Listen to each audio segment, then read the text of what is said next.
we all want peace, right? Tranquility. We all want to thrive.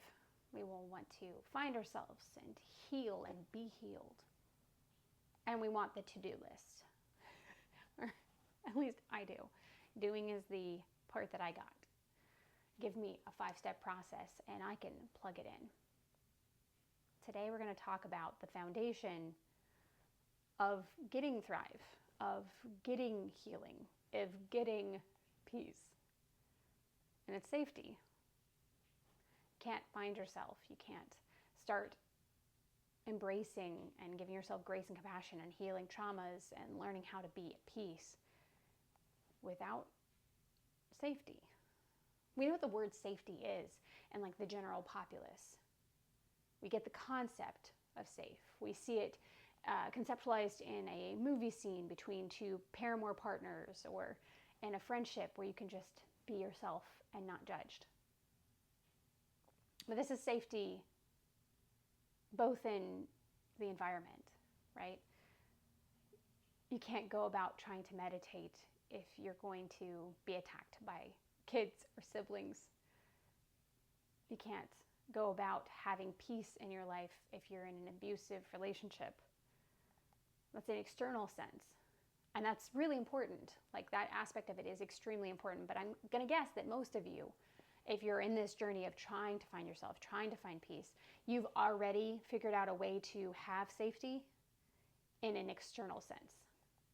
Even if it's just momentary and even if you're in the midst of still a lot of angst, I'm guessing you retreat within yourself, or you've gotten out of that living situation, or you create space for yourself because you might still be having to live with a family member that creates unsafety, but you have figured out how to create safety for yourself. If you haven't, that needs to happen before you can start taking steps. It's kind of like, imagine trying to create a 3-course meal while you're getting chased by a tiger. It doesn't work. Like inside of a house, a tiger's chasing you and you're trying to cook a meal. You're just like running around crazy and the meal's never going to get done. That's kind of how it is to go about trying to peace or have thrive or manifest a future or any of those things without first having safety. But for me, the harder work, once the outside was done, was actually the safety within myself. Safety within yourself. Ooh, what does that look like? There's a lot of ways people describe it. There's a lot of ways that it tangibly, scientifically manifests and like is in your life. Regulating your nervous system. That's a way to help you feel safe. What does that mean? So the nervous system is, of course, the brain and the nerves that go through your body. But we live in this life of like stress and conflict and feeling on edge or having to walk on eggshells. It causes our body to respond like we're getting chased by a tiger, even if we're not. It's kind of like if you've ever gone up for like having to do public speaking or sing in front of public or be asked a question when you didn't want to, and that like panic feeling where you like either freeze or you want to like run away or you just like any of that. That is your body identifying a fear, identifying a thing that's danger for you. And sometimes it's a tangible thing. It's an actual danger, like someone coming after you. But other times it's how you feel about the thing because you don't want to stand up. You don't want the attention, any of that. But when we have those reactions of like freezing up or wanting to run away, it dysregulates, it messes up, it pulls out from the status quo of what our body is aligned to do. What our nervous system, its function, its flow. It's kind of like, imagine a river, right? Okay, so your nervous system is this river. And then when that happens, it's like a giant log falls across the river, right? It's going to disrupt the flow of the river. And then imagine not just a log. If you live in a circumstance where you're over and over and over in that freeze, flight, panic, anxiety, it's like an entire forest of trees is continuously falling in front of that river. And then you're like, I want to float down this river on an inner tube. It's going to be so great. And you start trying to float down the river and then you keep hitting logs and then you're mad at the river for having logs, doesn't actually do anything about the logs that are in the river. That's kind of like dysregulation in your nervous system.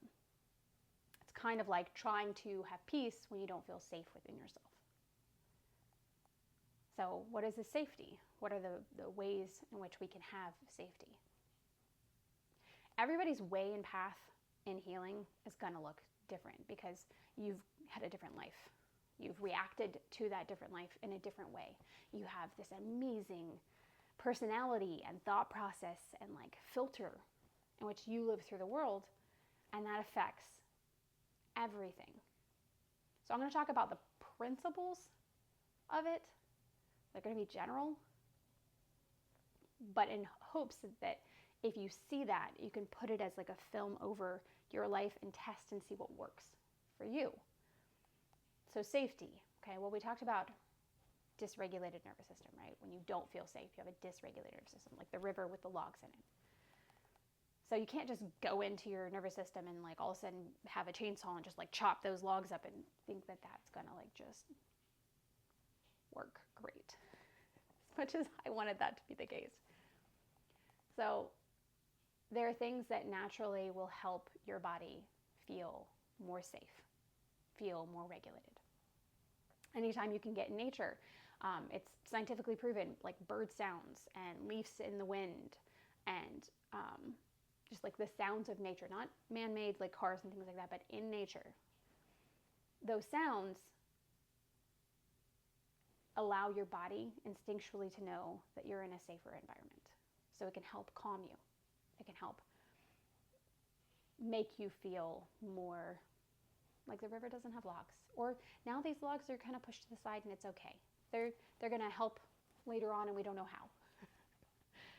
So being in nature can help. Alongside of that is there's things you can do, like grounding is a word, right? Grounding, and there's multiple folds about this grounding. There's scientific backing to the idea of grounding, both in a tangible, like electricity sense, where your body desires to be connected and release its energy, right? So doing things like walking around barefoot outside, moving your body in nature,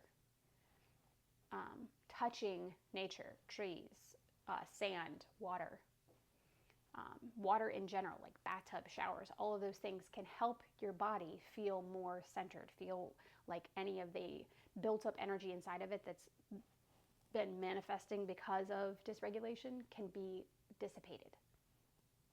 So being in nature, walking barefoot, touching nature, all of those things. But there's also a sense of grounding in the sense of pulling back into our body. Society, anxiety, patterns of trauma, we have a tendency to not be in the present moment. Whether it's terrifying to be in the present moment, or it's a pattern of behavior, or if it's just so difficult to be with ourselves. I don't know about you, but I struggle with like self-worth, right? Most of my life, other people haven't wanted to be with me. They've wanted any benefits I can offer them, but not me. And I made a pattern in my life of disassociating from myself, even though sometimes I didn't even realize that's what I was doing. I knew I disassociated in traumatic events. I knew I disassociated from my feelings. But did you know that every time we take time to think about the past and process what happened, and every time we are thinking about the future and problem solving or thinking about what could happen or worst case scenarios, and we're in our thoughts either of those ways, we're disassociating from ourselves in the moment. And when you disassociate from yourself in the moment and you're thinking about the future or you're thinking about the past, you abandon yourself. You leave yourself holding the bag.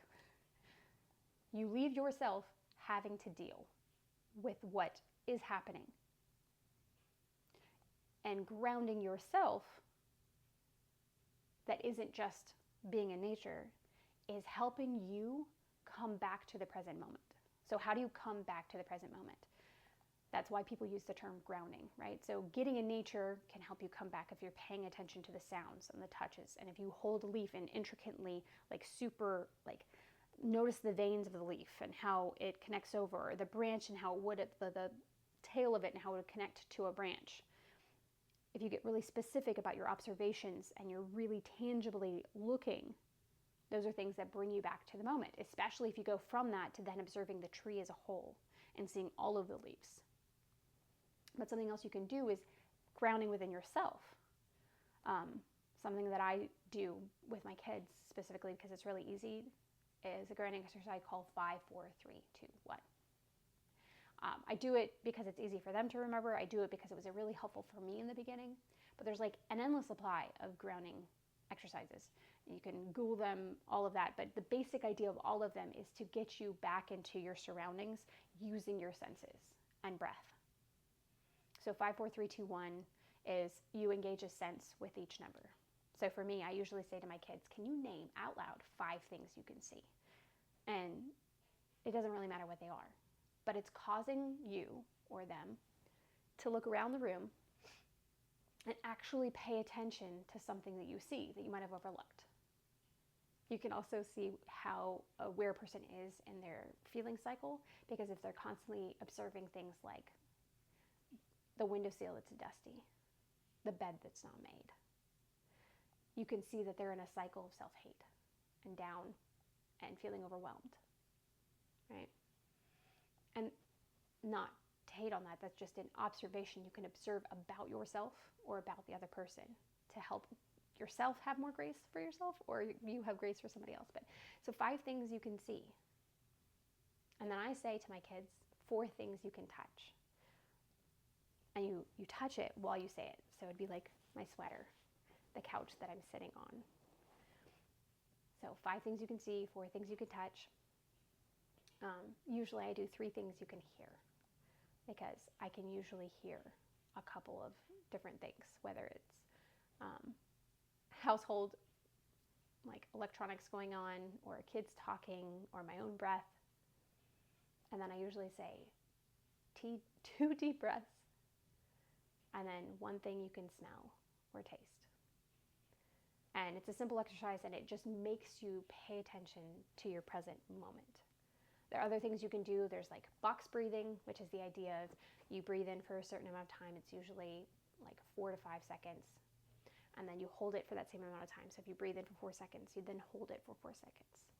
And then you exhale for 4 seconds, and you hold it for 4 seconds. And it's just the idea of, you can even do it with your finger on your leg, is what I usually have my kids do if they're doing box breathing.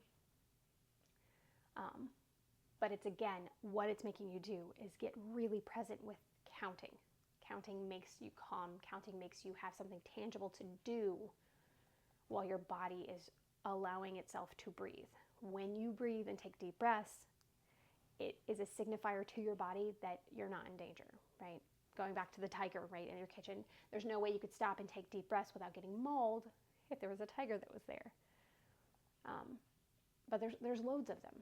But that grounding exercise is something that brings you back to your person. And it may not last for a really long time, but it's something that can allow you to bring back to your body. But something that people don't talk about is, in order to have those peaceful moments, in order to do those grounding exercises, all of that, sometimes it can be dysregulating to try to regulate. Let me break that down. If you have spent a decade, 5 years, a couple of years, whatever it is, feeling dysregulated, constantly stressed, constantly living in that panicked fight or flight, like, the F's, when you try to regulate and you try to gain peace and you try to gain calm, your body is going to react to it like it's trauma, because it's not used to it, because it's status quo, it's balance, it's what it's used to is the chaos. And our body isn't designed for us to thrive and have a great future. It will choose a known hell over an unknown heaven. That is what our body does. And it's instinctually done that because to survive, a known environment is an easier statistic. And so what you're trying to do is you're trying to break out of this known, and with that, unfortunately or fortunately, I mean, I guess your perspective, but you're going to have to retrain your body on the norm, on the known. And so there's going to be a lot of times when you're trying to create safety that having those moments of safety might actually cause you to be triggered, to cause you more of that angst when you get a momentary peace. And the worst thing to do in that moment is the default mechanisms that most of us have: self-shame, anger, frustration at ourselves. And it would be great to say that, you know, it was easier and you could just shame yourself into it, but it's a pattern and exercise that isn't going to happen overnight. I like completion, okay? I like things to be done.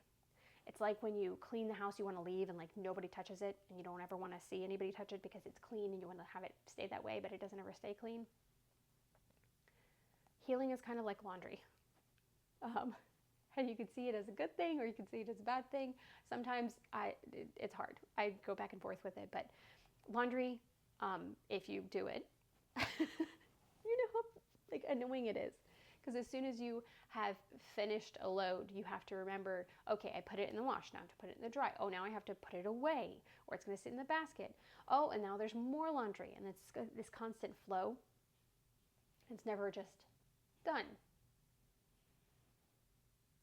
If we start viewing healing instead of it being a completion, instead of it being an arrival, instead of it being this thing that we're trying to get to, if we instead see it like a cycle, if we see it like a journey, if we see it like the tide, right? Okay, you've been to the ocean at some point, I hope. If not, please do, because it's beautiful. But if you go to the ocean and you're getting in the water and you're trying to break through where the waves are crashing, right? You know that if you've gotten on the other side of it, that the crashing stops, but eventually to come back to shore, you're going to have to go back through the crashing, right? That in the process of coming back to the shore, if you want to, you can even ride a wave in. It can be fun.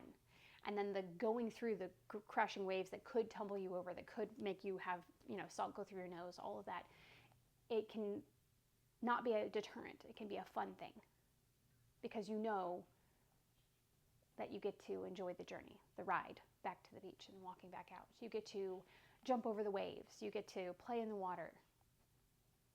When we start looking at healing more like a cycle, more like a journey, more like something to be enjoyed, the cyclical nature of healing, or the having to redo and relearn similar lessons or find yourself in repeated patterns that you have to catch yourself in, it becomes less defeating. Anyway, let's go back to safety, okay? So in this process of trying to make your body safe, you're going to get dysregulated. When you get dysregulated, you'll feel triggered. When you feel triggered, understandable. It is a time to practice the idea of grace. And even when you get agitated yourself, and then, I don't know if this ever happens for you, but I'll get agitated at myself for having gotten triggered. And then I'll get agitated myself for being agitated at myself because I know it's unproductive, right? But at some point there has to be a stopgap, right? And then when you do that, celebrating each of those tiny steps. Other things that you can do to make your body feel safe and regulate your nervous system. There's things that are bilateral stimulation, right? You can cross your arms and tap your shoulders. You can tap your legs separately. You can move your eyes side to side. You can hum. You can massage your vagal nerve, right? Pulling on your ear down and out and up, all three of those things, and holding them, all have different effects, but all of them help your nervous system. But something else that people don't necessarily talk about is safety isn't an achieved thing either, right? Think about it instead of as a thing you get to. Think about it as like it's a line, but not a, it's a line that you flow back and forth with, okay? It's kind of like when you play in the pool, right? You have a deep end, you have a shallow end where you got in, and you may go to the deep end, but then you may come back over to the shallow end, or you may go back to the deep end. There's like, you sway and you move throughout the water. Safety is kind of like that. And it doesn't take a lot for you to go from being in the shallow end where you feel fine to all of a sudden you're in the deep end and you feel like you're drowning. It doesn't take a whole bunch to get moving that way. It can take some type of small moment that causes you to go back into your cycle of fear. And then depending on how you react to that, it can cycle down even further, or it can cycle back up. There's this new interesting communication about the vagal nerve, right? Which is what we talked about before. It's an actual nerve in your body, but alongside of it is this like process of how your body responds to things, right? So you have this state, right? This peaceful state, right? Of where things are calm and you feel at peace and you feel known, and you have these statements and feelings about yourself when you have that. Like, you know, for me, when I'm in that state, it's I am. There's not a icon that I am. It's not like I am worthy. I am. It's the transcendence of being. I am, and it's wholeness. It's emphasis, and in that state where I'm talking to myself and feel about myself, it's I am. It doesn't mean I have to do or I have to be. It's just I am. But there's also statements about how we see the world. And in that place, my statement about the world is not my problem, right? So that's this up here where you feel at peace and you feel like in your body, and you probably came out of a mindfulness or a great walk or something like that, right? And then you have down here is your parasympathetic, right? This is where you start getting into your anxiety and your fight or flight and your tense, and like you might have a heightened heart rate, not like crazy high, but heightened heart rate where you're trying to like do and you have a statement about yourself here too. So up here was mine as I am, right? Here is I'm not enough. I must achieve. I am lack, right? That's where I am with this. And my world statement here is the world is my problem. I go from I understand that I can't control to then when I'm in that parasympathetic, for me, I grasp at control and I start feeling like I have to solve. I have to do. And then down at the bottom is dorsal vagal, and that's where you feel so overwhelmed. It's where you want to go lay down for a week and not get up. It's when you feel defeated and you might want to binge watch an endless supply of show, or you might want to eat something and then self-loathe, or you might want to just not exist. And you have I am statements down here. For me, it's I'm nothing. I am worthless. And the world statement also exists down there. And for me, the world is hopeless. That's down here, right? So you have all the way up here, ventral vagal, parasympathetic, and then you have dorsal down here. And it's not this where you are always down here, you are always here, you are always up here. In a day, you might flow up and down through this. But I want you to identify and see something. Down here at this base, right? You can't go from here to up here. I think I'm raising my hand too hard. To up here without going through the middle. I don't know if it's you, but the anxiety, fight or flight, heightened ness, I want to run away from, I want to escape, I want to not have to deal with that. But you can't get from this defeated, sad state without going through anxious parasympathetic. It's a part of the journey. And often we have this viewpoint. Imagine a kid, right? You've seen a kid have a fit. You've seen yourself have a fit. But let's talk about kid because it's easier. You've seen that kid have a fit about a situation, right? And as a parent or as an adult, you're just like, stop, just let it go. And like you try to help them, be like, oh, we're going to take some deep breaths. And what we're basically asking of them is to go from here straight up and like zoom past all of the anxiety and the reaching for control and all of that. And when we ask ourselves to go from a life of living most of it in parasympathetic anxiety and dorsal vagal, where we're like depressed and sad and cycling down here, to being able to be peaceful and thriving, we're asking ourselves the same impossible task of go from sadness and like overwhelm and freak out to just automatically calm. And that doesn't happen without passing through the anxiety, even if we don't want to. But if we understand the concept of this cycle of feelings, of this cycle of dysregulation within our body, it can help us understand how to have grace for ourselves. It might be easy for you to have grace for somebody else. You see them having an upset day and you know, I just need to sit with them. I need to say, yeah, that was a bad day. Right? But sometimes we treat ourselves like we're not people. We treat ourselves like we're not people. And it's coming to the table, coming to yourself, and being willing to treat yourself like you would a friend.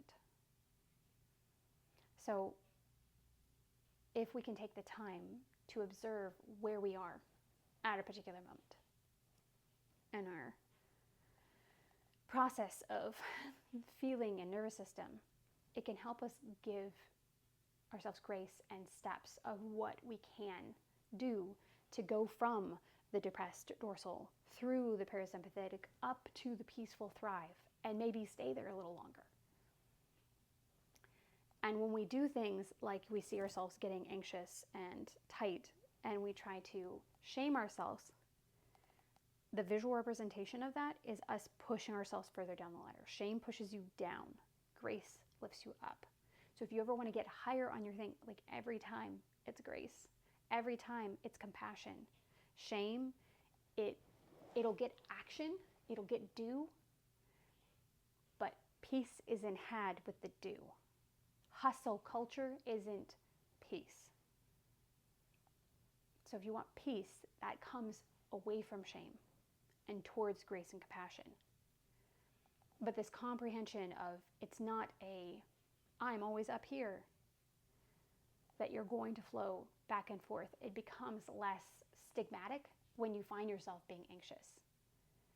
When you find yourself being down, maybe you've repeated the same mistake over and over and you are frustrated because you feel like you're putting so much energy forth. You might be down at the dorsal, and that's okay because it's a natural progress. But what can you do in that moment, right? Well, one of the things you can do is give yourself compassion for the fact that it's okay to feel that way. Sit with yourself and be like, man, that does sound defeating. And then you can ask a question to yourself. You feel like you haven't completed any of these things. You feel like you're lacking so much. But what were you struggling with 2 years ago? What were you struggling with 6 months ago? More than likely, the answer to that is going to help you see how much you've already moved and changed in your life. And with that grace, it helps you be able to climb a little further up. And you might get anxious because then you go back to gap thinking, or you might get anxious because you start trying to control and seek control. And that's okay. It's a part of the process. The parasympathetic part is where a majority of us live our life. Control, doing, grasping, and thinking that we are the center or we can make things happen. It's where most of us kind of exist. And we have this viewpoint that when we let go, it's giving up. It's down here. It's the depression. But I almost feel like the giving up isn't necessarily down here, because down here you still have the weight of what you tried to grasp. Down here you have this, I thought I could control and I couldn't control it. It's like, I'm a recovering perfectionist, right? Perfectionism is like the most horrible cycle, because you know that you could never be perfect, yet you set this goal of being perfection so that when you don't hit it, you can then be mad at yourself and then spiral, right? That's more dorsal, right? You're still thinking that you have control down there. When you actually let go and realize you didn't need to have control, that you are, I was outside earlier today and I was watching this bird. It's a tiny, tiny little bird, like a chickadee. And it's just sitting there. It's just breathing. It's not moving. It's not running away from anything. It's not trying to eat. It is just existing. This bird has handled how to be in an inconsequential universe. Like, it doesn't do anything in comparison to what I feel like a human can do. Yet it's sitting there and showing me what it's like to just exist. It's showing me it's not lazy to just be. It's not a waste to just exist. And it's that sense of letting go. It's that sense of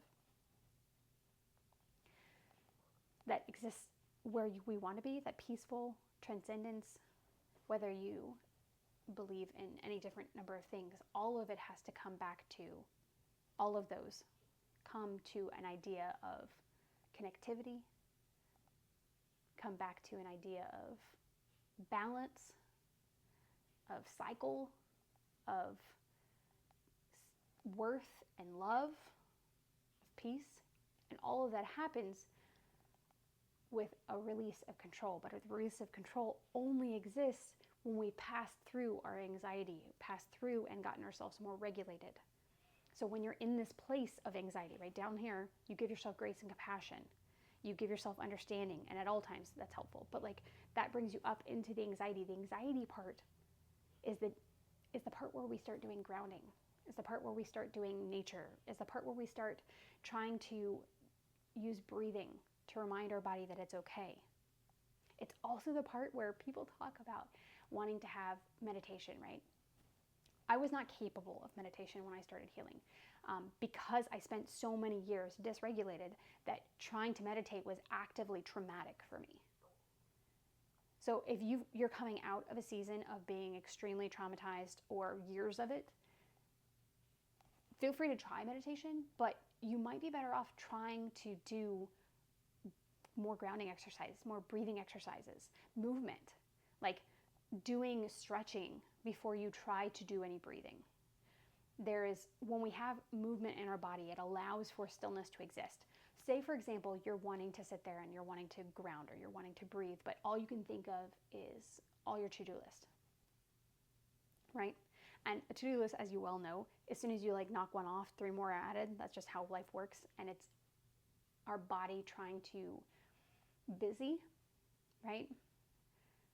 But in that moment, if you can't stop thinking about it, you might be better off writing a to-do list, or just choosing one of the tasks that has to do with moving your body, like clean the room that you wanted to have clean, and then try it again. Because when we release some of the bodily tension, it can help us take the next step. In the same way, when we sit there and try to force our mind to be still, or we try to control our brains and bring it back to like keep redirecting and keep controlling it, it can cause more control issues, cause us to stay in the parasympathetic. So what do we do instead? This is something I do that helps me be able to actually still my mind. I start with breathing 6 seconds in and 6 seconds out. I keep my eyes open. I don't judge anything. I'm just focusing on counting 6 breaths, like counting up to 6 while I breathe in, counting down from 6 as I breathe out. Do this 3 or 4 times until I feel comfortable to close my eyes. I continue doing this for a couple more times, 4 or 5 times, and I start observing and trying to pinpoint sounds that I'm hearing. Or I might touch my legs, noticing that I'm using some grounding techniques with breath, right? And then I continue counting, and I start just allowing my brain to run. And I visualize it like a wave crashing on a rock. I'm the rock, and the waves are just my thoughts. And a thought can just exist, and it doesn't have to be a thing. So it could be, you're wasting time. And I just go, okay, I'm wasting time.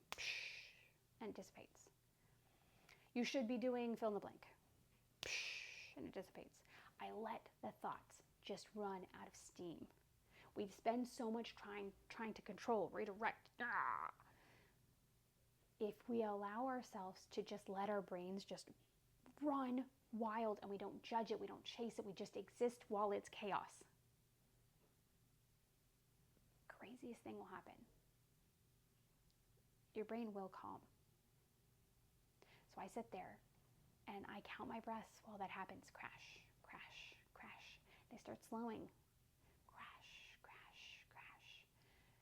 And after, 10, 15 breaths of doing that, I stop counting my breath. And I say, okay. You can say or do whatever you want, brain. And most of the time by that point, it's calm. It's quiet. And it may be only calm and quiet for 30 seconds. But the more I do it, that time of calm and quiet grows.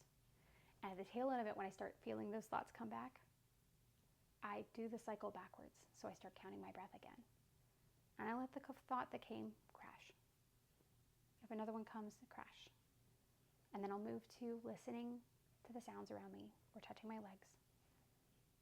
And then I open my eyes and breathe a couple more deep breaths before I get up and do what I'm going to do.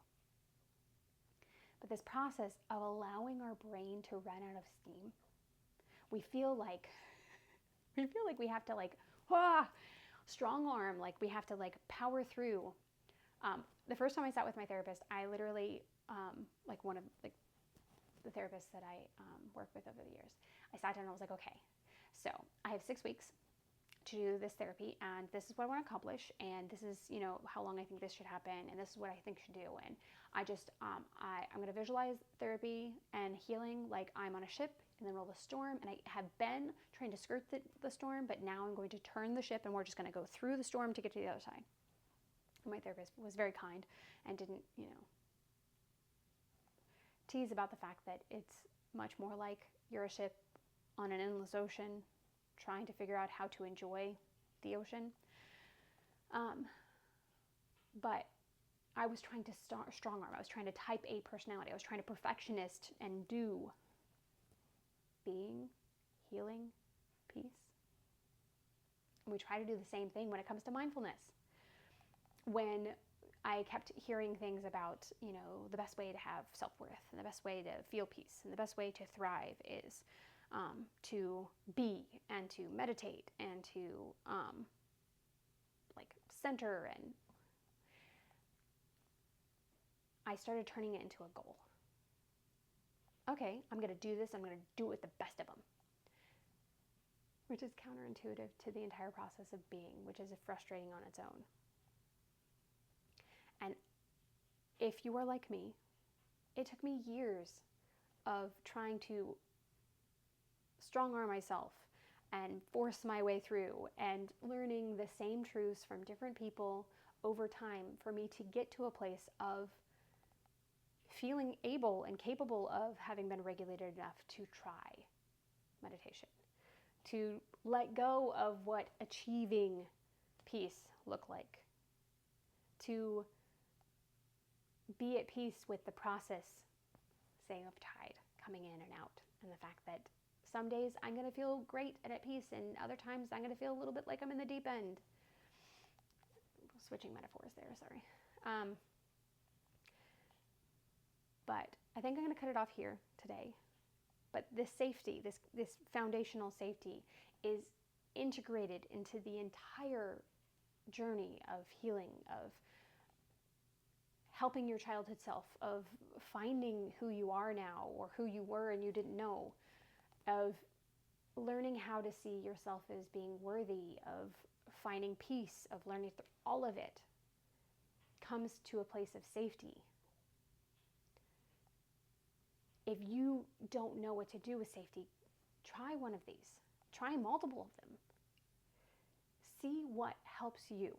If you start feeling extremely dysregulated trying to do grounding, maybe do something physical. Maybe go for a hike.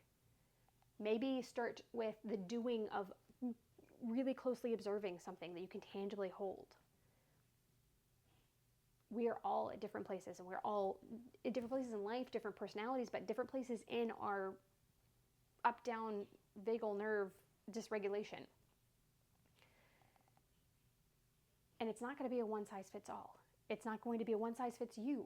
One particular day, it might be that your body needs a bath to feel more regulated. Another time, it might be that you need to go to a kickboxing class. It might be that you need to lay on your bed and curl into the fetal position and listen to sad music and cry and observe how it feels in your body.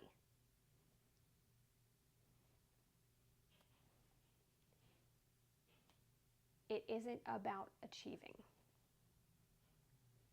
as much as we want it to be.